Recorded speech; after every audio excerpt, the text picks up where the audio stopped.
Another day, another dollar, another week, another up and down performance from my fantasy team. Made a few thousand ranks, going in the right direction. Decent score, just under the thousand, but still haven't had one of those weeks where everything kind of plays out for you. So I had some big scores, good trade-ins this week. I had a bit of a rant about him last week, but Latrell stood up and shows why I bought him in the first place and why he can be such a gun. Like when he tries, he just decided, you know what? I'm gonna win this game now. Made some amazing defensive tackles, obviously kicked that field goal, and then the ultimate in junk points at the end.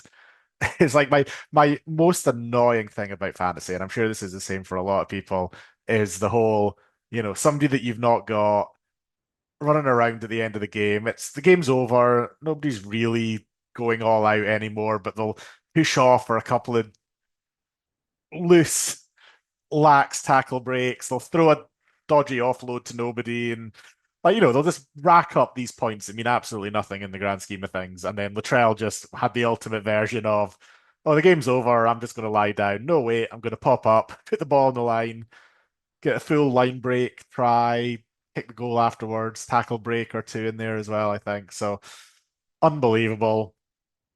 I went into that game pretty. I did Newcastle. Newcastle annoyed me so much in the game before, and I just had this idea that it was going to be another disaster for me. Bill Lucas did well, but that best Margie combo, when they had ball, it looked fine, but I have no idea what happened in that second half. You hope that they come good at some point, and then they have big games. I mean, like Best was coming off a 70 odd. Margie's had his big games before the injury, obviously. So there's points in them if they give them ball. And yeah, hopefully this week and the next couple of weeks we can get back to that. But after that game, I was, oh, it's going to be another disaster. Went to the Broncos Bunnies game thinking, well, if Latrell can match Haas, I'll be happy with that. I won't lose out too much. Then, Haas had that massive line break run in the first half, was on 45 or whatever it was before he came off. There was talk of the back tightness and this, oh, maybe he won't come back on. Then he did and just didn't score that heavily in the second half. Kind of, like a human performance from the guy. And then Latrell went into kind of God mode and got that 17-point win. So, yeah, up and down. Thought we might be in for a better week. Hubner was disappointing. Tamale disappointing. My trades overall, have a look at the trades, went pretty well, to be fair. Heat out, Preston out, Horsburgh out, Smith 50 plus, can't ask for any more. Tapani 70 plus, can't ask for any more. McInnes, yeah, was fine. The minutes were decent. That's I guess the most important thing. They were just they were kind of killing it when he was on the field, so wasn't getting many tackles. And then when he went off and Manley came back into it, he wasn't there. So yeah, 43, whatever it was kind of disappointing, but he'll be a good player to have over the next few weeks. So I am fairly happy. This week, there's not a whole lot to talk about this week that people haven't talked about. It's just its origin. This is the one thing this week that we talk about. And how do we prepare ourselves for round 12? And, we've been looking at it for a few weeks, have plans. Plans got thrown out the window by injuries, as always happened. But, having like my take on this is like, you don't want to go overboard early, put your team in place, well, this is my round 12 team, and then, everybody falls over and you have to make a ton more trades. But I like being prepared early in a way where we can cope with these injuries. So I lost Nicholson and my I've made one trade so far this week, which is absolutely locked in. I'm sure a lot of people it's absolutely locked in. Nicholson to Hosking. Just like Hosking and Nicholson a couple of months ago was what seemed a really straightforward trade. Nicholson back to Hosking now seems another extremely easy trade. So yeah, I imagine Zach Hosking is going to be amazingly highly brought in this week. I don't really see why you wouldn't bring him in, to be honest. Good price. We know his pedigree in fantasy, so yeah, easy bring in for I think pretty much everybody this week. Like unless you're like properly stocked round 12 edges and you just can't, you don't want a third gun edge. But I think a lot of people will have Nicholson and they'll have lost that. People will have lost, the Couchmans and the likes who, didn't play round 12, but frees up an edge slot there if that's where you're playing him. So I think a lot of people bring in Hosking. And if I make that trade, then I have 12, sorry, 13 for round 12. Like I have a team in place. Now, it's not the best team, but it's a team. And this is kind of always my plan to like have this be prepared a few weeks out or a couple of weeks out and then be able to make some changes. So I've saved a few trades over the journey. I had 19 going into this week. There's a couple more, I think, than a lot of people. I see, guys with people, 16, 17. So my plan when I was holding earlier was to be able to trade heavily through this period, or not heavily, but have the opportunity to trade and get a gun 13 rather than a 13. Because if you look through my team as it stands, I'm playing Katonga, I'm playing Jenkins, I'm playing Tamale, I'm playing Marky Mark, I'm playing Savala. They're playing a few of them's fine, but I think playing all of them gives a pretty weak impression, or not a weak impression. It's just unlikely to be a particularly good score. Because I've been kind of as I've been going through, we've been tracking, the guns. I've kind of kept up this spreadsheet of, like top players over scoring over 45. Are they available? How many? Who are we targeting? Who we should be targeting?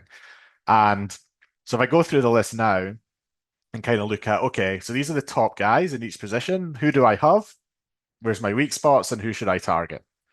So Hooker, a mess, obviously. I have Aaron Clark.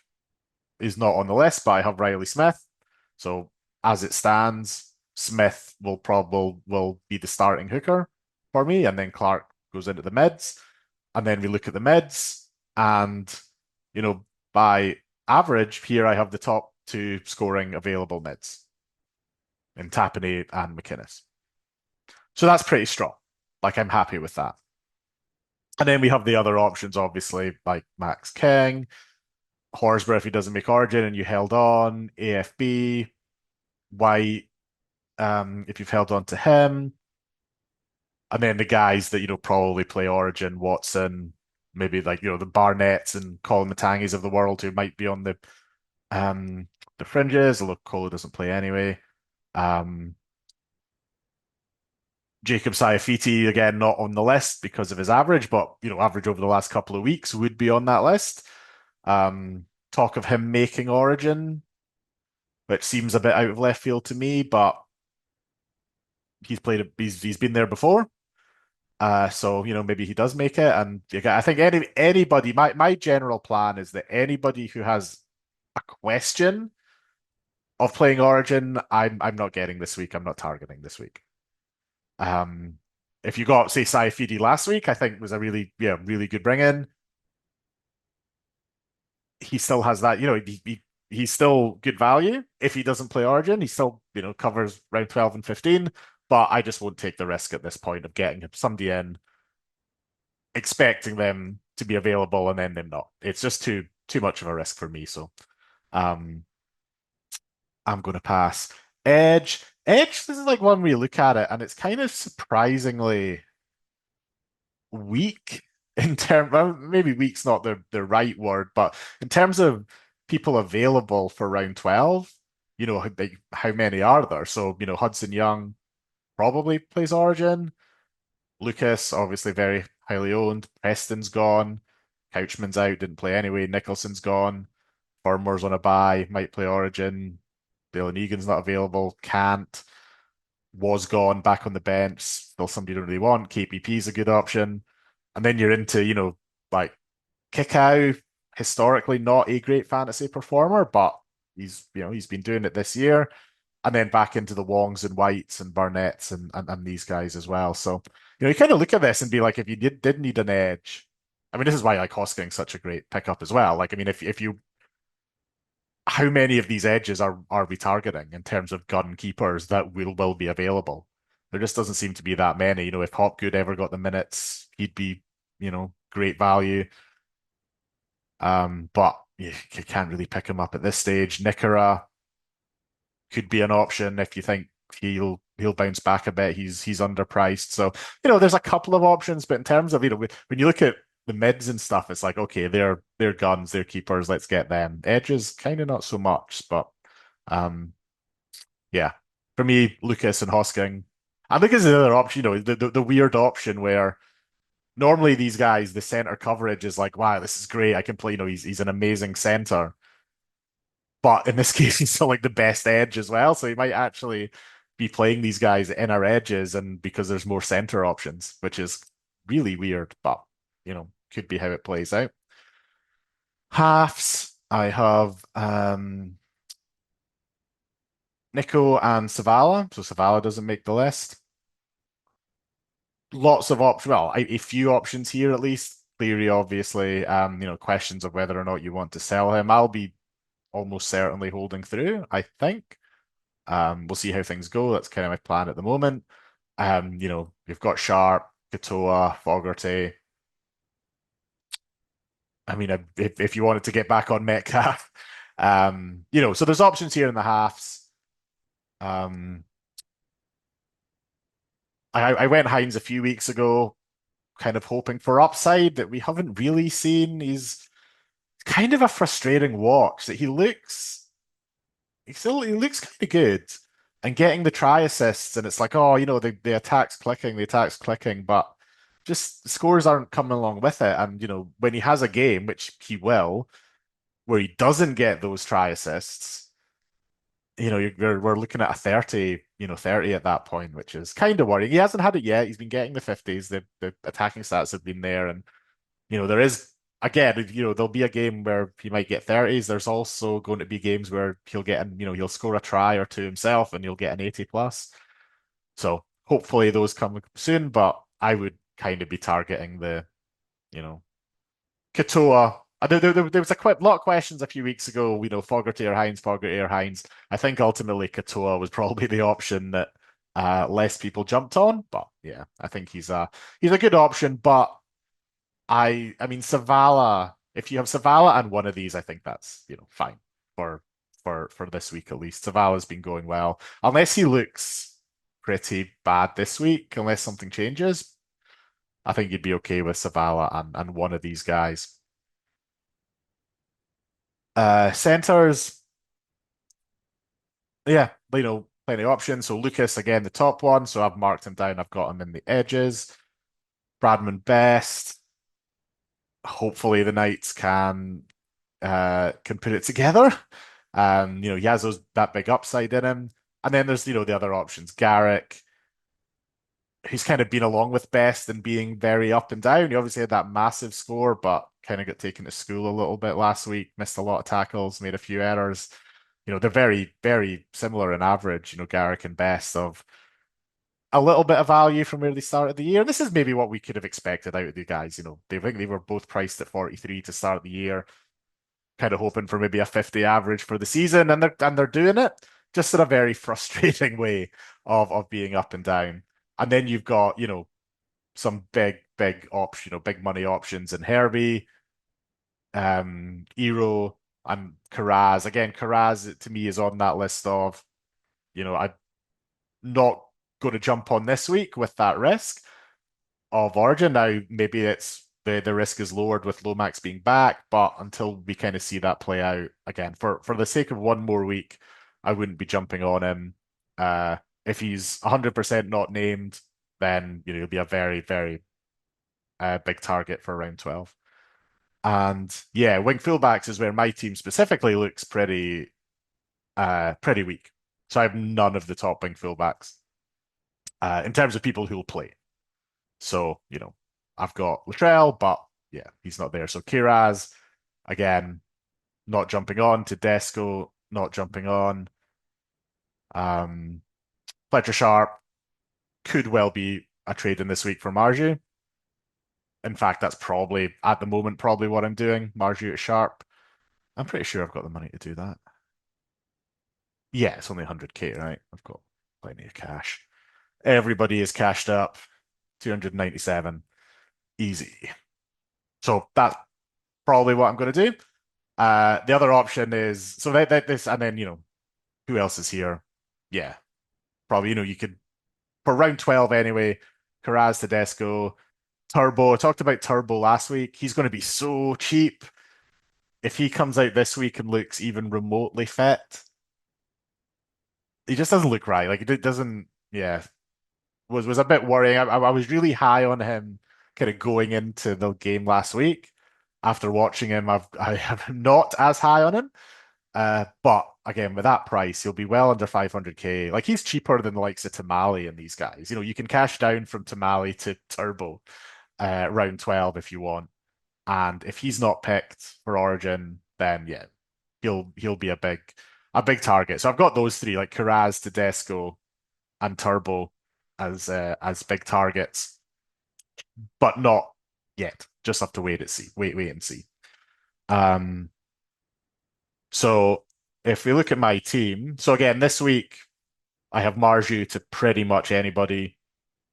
Let's say it's Fletcher Sharp. That's not how you spell Sharp. And then I have the questions around, well, what do I do with Yo and Cleary? So clearly, like I said, I'll almost certainly be holding at least until round 15. I just don't think I need to use because you know, I'm using two trades on like Nicholson and Marju are trades before Yo and Cleary, obviously, just because they're not coming back for a while. And then Yo's a trade out way before Cleary in my eyes, in terms of being able to cover it. So then if I trade out Yo to a Drinkwater, say, as an example, or a Jaden Campbell, then I don't need them for round 12. Then at that point, it's like, well, Cleary, in round 12, I have my full team. And if I did that, I would have a spare. So let's say I'd have Sharp. Sharp goes into my starting lineup, and I'd have Jenkins on the bench as a loop potential. And then this is where I can go for those guys they were talking about, the Carrazes and the Tedescos, and make a decision on uh you know do I upgrade these guys? Like I say, you can go down, you could downgrade Tamale to Turbo. I'll have another, what did I say my team, my thing was? 297. Um so I'd probably have about that. I think if I went Margie to Sharp and then Yo to Drinkwater, I'd probably still have around that 300k. So then that means I can upgrade a Jenkins, I can upgrade a Tamale, I can upgrade a to Katonga, I can upgrade a Hubner, who's probably more of a sell than these other guys. Um, and give me these options to have a real closer to a gun 13 than just a 13. Uh, and then you have to start thinking about like round 13 afterwards as well, just to kind of not overdo things. Because they're kind of going to be in a position where, again, you can only play 13. In my scenario, I would have McInnes and Hines out, but a lot of other guys that, you might normally want to play, especially if I bring in, some of these other upgrades. Uh, like, are you going to have too many? Are you going to have overspell? Are you kind of wasting trades because you're not getting the value out of them? So, just kind of making sure that you don't end up with four gun wing fullbacks when you can only play three. Like, so if I had a Sharp and Drinkwater Let's say I do those trades there and I put in Yo for Drinky, then that's fine. I don't need Drinky next week. That's okay. Uh, then next week, on then yeah, sorry. So for round 12 again, and then I decide, okay, I want to bring in a turbo. I want to bring in a guy, yeah, it could be a Garrick, a Tedesco, a Carraz. Then in round 13, it's like, okay, I've got Sharp, I've got Mitchell, I've got Drinky, I've got Tedesco, I've got Carraz, I've got all these guys. How am I going to fit them in?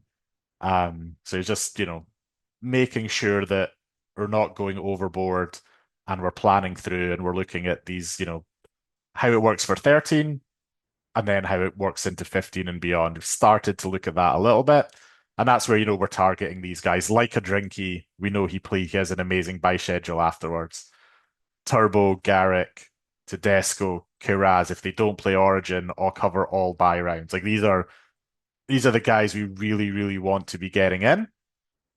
Uh, and we can just set their season keeper guns, and we don't need to even think about doing anything over the buy round. So, these are the ones I'm looking at there. The other option for round 12, which I haven't fully kind of explored, but it's definitely we need to kind of be looking at it, is just the kind of the order of the games and setting teams up in a way where we can make these decisions on, do you need to bring in these guys after seeing what how other people go. Like if you've got Iongi, for example, you can loop him in this game, right? You can see how he goes. If he goes badly, then you make an upgrade to a Tedesco. Or like Jenkins, again, if he goes badly, you can make that upgrade.